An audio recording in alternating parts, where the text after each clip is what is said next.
The warning sign falling civilizations miss. Carthage has been burning for 6 days. It's 146 BCE. Roman soldiers have fought through the city street by street, crossing rooftops because the alleys below are jammed with rubble, smoke, and bodies. The harbor that once held one of the most feared fleets in the Mediterranean is now full of Roman troops. Carthage had once sent Hannibal across the Alps with elephants. He had smashed Roman armies, terrified Italy, and forced Rome to confront the possibility that it might actually die. Now, Hannibal is long dead. His city is gone, and the Roman commander who destroyed it starts crying. Scipio Aemilianus stands beside the Greek historian Polybius and watches the city collapse.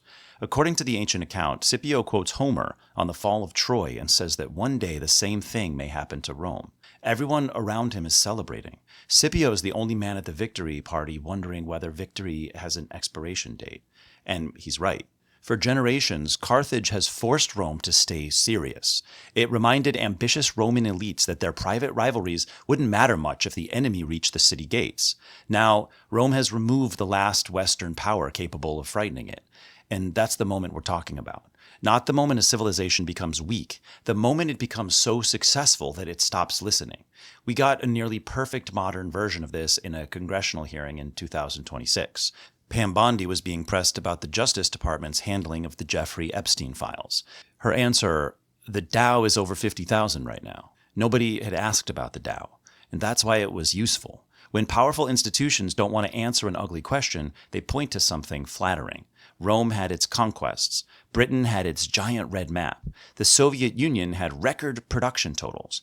You don't even need the number to be fake. You just need it to be shiny enough to place in front of the question.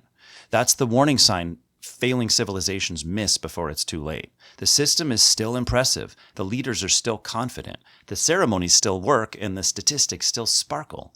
And every growing problem can be dismissed with some version of, the Dow is over 50,000 right now. Why are you even asking me about that? Look how well we're doing. Chapter 1. Rome. The farmer comes home to a different country. A little over a decade after Carthage is destroyed, a Roman aristocrat named Tiberius Gracchus travels through the Italian countryside. Tiberius comes from one of Rome's most elite families. His father had been consul. His mother, Cornelia, was the daughter of Scipio Africanus, the general who defeated Hannibal. He is not some outsider storming the palace gates. He was born in the palace. But as he moves through Etruria, he notices something disturbing. The fields are still there, but the farmers are not. In their place are gangs of enslaved laborers working vast estates owned by wealthy Romans. This is one of the great tricks of imperial success. It can create a problem so profitable for the winners that it barely looks like a problem at all. Rome's armies had traditionally depended on small landowners. A citizen farmed his land, served in the legions, then came home. But now Rome's wars are farther away and longer. A farmer might spend years in Spain or North Africa, and while he's gone, his crops fail, debts grow, and wealthier neighbors buy his land. Then Roman conquests pour enslaved workers into Italy, making the giant estates even more profitable. The Roman farmer leaves to defend the Republic, and he returns to discover that the Republic has been sold, landscaped, and stocked with slave labor. Tiberius sees the danger clearly. Rome needs citizens with something to defend. If land keeps concentrating in fewer hands, the Republic will be left with rich estate owners, enslaved workers, and a swelling population of dispossessed people in the city.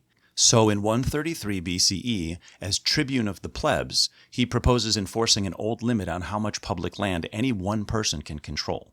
Excess land would be reclaimed and distributed in small plots to poorer citizens. This is the sort of reform proposal that instantly turns every self-interested man into a poet of constitutional morality. The Senate is horrified. Many of the most powerful families have treated public land as private property for generations. They've built fortunes on it, arranged marriages on it, borrowed against it, decorated it, improved it, emotionally bonded with it. When wealth has been protected long enough, people stop remembering how it was acquired. They only remember that questioning it feels like barbarism. The Senate gets another tribune, Marcus Octavius, to veto the bill. Tiberius responds by shutting down public businesses. If the land bill doesn't move, nothing moves. Government grinds to a halt. The argument is no longer just about land. It's about who gets to make the Republic unworkable first. Then Tiberius does something explosive. He calls on the people to remove Octavius from office. That had never been done. Octavius stands in front of the assembly as the tributes vote against him one by one. Tiberius asks him repeatedly to back down. Octavius refuses. He is removed. The land bill passes. The Senate then tries to cripple the reform by starving it of money. At almost the same moment, the king of Pergamum dies and leaves his kingdom to Rome. Tiberius proposes using some of that inheritance to fund the new settlers. Now his enemies believe he's not just pushing land reform. He's seizing momentum, money, and public loyalty. They accuse him of aiming at kingship. His supporters fear that once his term ends, the Senate will destroy everything. So Tiberius makes another drastic move. He runs for immediate re-election. On election day, the Capitoline Hill is packed. Tension hangs over the crowd. A rumor spreads that Tiberius is asking for a crown. The evidence is a gesture. He raises a hand towards his head, apparently trying to signal that his life is in danger. His enemies interpret it as a signal for kingship, which conveniently is what they need it to be. A senator named Scipio Nasica calls on all who wish to save the Republic to follow him. The men saving the Republic arm themselves with clubs, stones, and pieces of broken benches. That sentence really contains most of political history. They charge into the crowd. Tiberius tries to escape, stumbles near the temple of Jupiter, and is beaten to death. Hundreds of his supporters are killed with him. Their bodies are thrown into the Tiber without funerals. The Senate has defended Roman law by murdering an elected tribune whose office was supposed to be physically sacred. The land problem remains. But Rome has found a faster way to settle political disagreements. Tiberius's brother Gaius later continues the reform movement. He too dies violently. Then come armed factions, street gangs, emergency decrees, generals marching on Rome, confiscations, execution lists, and civil war. Everybody claims to be saving the Republic. They just keep killing it in the process. Rome had survived Hannibal, no problem. It nearly destroyed itself over the social consequences of winning. That's the pattern. The empire is expanding. The elites are richer than ever. And because the system still looks powerful, the people benefiting from it can treat every warning as just some hysteria. Chapter 2, Britain, the empire at its largest. In 1918, Britain wins the First World War. The victory comes at a staggering cost. Hundreds of thousands dead, a mountain of debt, and a deeply strained state. But the empire grows. German colonies are seized. Ottoman lands are divided. Britain controls more territory than any empire in history. On a map, this is the imperial high point. The map doesn't show the debt. It doesn't show the exhaustion. And it definitely doesn't show what millions of colonial subjects now expect in return for helping Britain survive. More than 1 million soldiers from British India serve overseas during the war. Indian troops fight in France, East Africa, Mesopotamia, Egypt, Gallipoli. Indian taxes, food, animals, and raw material help sustain the British war machine. For years, British leaders have spoken the language of liberty and civilization. Many Indians listened carefully. When the war ends, they expect greater freedom at home. Instead, they get the Rollout Act, which allows detention without the usual protections of trial. Protests spread. In Amritsar, British officials arrest 2 popular Indian leaders. Demonstrations turn violent. Europeans are attacked. Banks are burned. Several people are killed. Brigadier General Reginald Dyer arrives convinced British authority is slipping. Then comes April 13, 1919. It's Baisakhi, a major spring festival. Thousands gather at Jallianwala Bagh, a walled open space in Amritsar. Some are there for a political meeting. Others are villagers, pilgrims, families, curious onlookers. Many don't know public gatherings have been banned. The place is badly suited for escape. Buildings surround it. Entrances are narrow. The ground is uneven. Dyer marches towards it with armed troops and 2 armored cars carrying machine guns. The cars can't fit through the entrance, but the soldiers can. Dyer brings them inside and positions them near the main exit. He gives no warning to disperse. He orders them to fire until they're out of ammo. Panic rips through the crowd. People surge towards the exits and crush together. Others try to climb the walls. Some jump into a well. Dyer directs fire towards the densest parts of the crowd and towards the places where people are trying to escape. The shooting goes on for about 10 minutes. His troops fire 1,650 rounds. The official death toll is 379. Indian estimates are higher. Hundreds more are wounded. Dyer leaves without arranging medical care. Later, under questioning, he admits he probably could have dispersed the crowd without firing. So why did he fire? Because he wanted to produce what he called a moral effect throughout Punjab. The phrase deserves to be remembered. a moral effect. Mass killings translated into administrative vocabulary. The point wasn't just to clear a crowd. It was to send a message large enough for an empire. And here the deeper danger becomes visible. Dyer believes he's saving the British rule. Many Indians conclude that the British rule has now shown its true face. Rabindranath Tagore renounces his knighthood. Gandhi moves further towards mass non-cooperation. The massacre shocks Britain too, though not in one direction. Winston Churchill condemns it as monstrous. Others defend Dyer as the man who did what the empire required. A public fund raises money for him after his forced retirement. That may be the most revealing part. Indians are not just watching one general fire on a crowd. They're watching members of the imperial public reward him for it. The empire is at its territorial peak, but one trapped garden in Amritsar reveals how brittle it's become. The map still looks magnificent. The obedience underneath it is dying. Chapter 3. The Soviet Union, 6 million tons of cotton. By the 1970s, the Soviet Union looks permanent. It has nuclear weapons, a massive military, a space program, global influence, and a bureaucracy large enough to process reality into any shape it prefers. Far to the southeast, in Soviet Uzbekistan, party officials are fighting a losing battle against arithmetic. Moscow wants cotton. Uzbekistan produces cotton. So year after year, the quotas rise. Eventually, 6 million metric tons becomes the politically important target. The number is more than an agricultural goal. It's proof that the system works. Local officials receive quotas. They pass them down. Farm managers pass them to workers.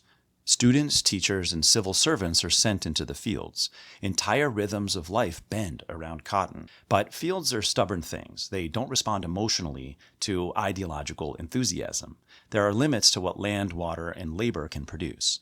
The targets continue rising anyway. So officials improve the harvest in places where improvement is easiest. On paper, a farm reports more cotton than it grew. A district approves the figure.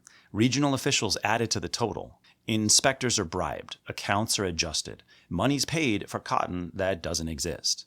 The fake cotton moves smoothly through the system because everyone handling it needs it to remain fake. A farm manager who reports a shortfall risks his career. The district official who exposes a lie exposes his superiors too. Regional leaders have already promised Moscow record results. And Moscow needs record results because record results are what the Soviet system is supposed to produce. The cotton isn't real, but the consequences are. Meanwhile, the Soviet state diverts enormous amounts of river water to irrigate this cotton. The Aral Sea begins to shrink. Fishing towns find themselves stranded beside dry earth. Boats sit rusting in the sand, miles from the disappearing shoreline. But the harvest numbers rise, while the sea vanishes. In 1983, under Andropov, the government begins investigating the corruption around the Uzbek cotton system. Uzbek party boss Sharaf Rashidov dies suddenly the same year. At his funeral, the successor promises that Uzbekistan will still deliver 6 million tons of cotton. The man dies. The lie attends the funeral and keeps working. As investigators dig deeper, they uncover bribery, falsified reports, stolen state funds, and networks of corruption reaching high into the party. But the scandal isn't just that some officials were corrupt. Every government has corrupt officials. The more dangerous fact is that the system had made accurate information personally dangerous. The farmer knows what came out of the field. The local official knows what the farmer produced. Regional leaders know that the quotas are fantasy. People in Moscow suspect the reports are unreliable. The truth exists at every level. It just can't travel upward. The Soviet Union can move missiles across continents. It can't move an honest number from a cotton field to a desk.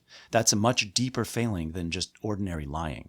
It means the system has trained people to fear reporting failure more than causing it. And when that happens, decline doesn't announce itself dramatically at first. It accumulates quietly behind good reports. Then, when reform finally comes, everything arrives together. Shortages, corruption, environmental damage, public cynicism, economic weakness. Silence hasn't solved the problems, it's synchronized them. The warning sign. Rome, Britain, and the Soviet Union declined in different ways. Rome descends into civil conflict and one-man rule. Britain gradually loses an empire it can no longer sustain morally or politically. The Soviet Union disintegrates with astonishing speed after looking stable for decades. But before the decline becomes obvious, the same warning sign keeps appearing. Past success turns into an alibi. Rome's conquests make the elite's greed look like prosperity. Britain's giant map makes imperial brittleness look like strength. Soviet production totals make systemic dishonesty look like efficiency. The success is often real, and that's what makes it dangerous. A fake achievement is easier to expose. A real achievement can be held up in front of anything. The empire's still winning, so the warning must be exaggerated. The numbers are still strong, so the criticism must just be political. The ceremony is still impressive, so the rot underneath must not matter. And that's the moment to worry. When good news stops informing the system and starts protecting it. When leaders don't answer criticism because they believe their accomplishments have already answered it.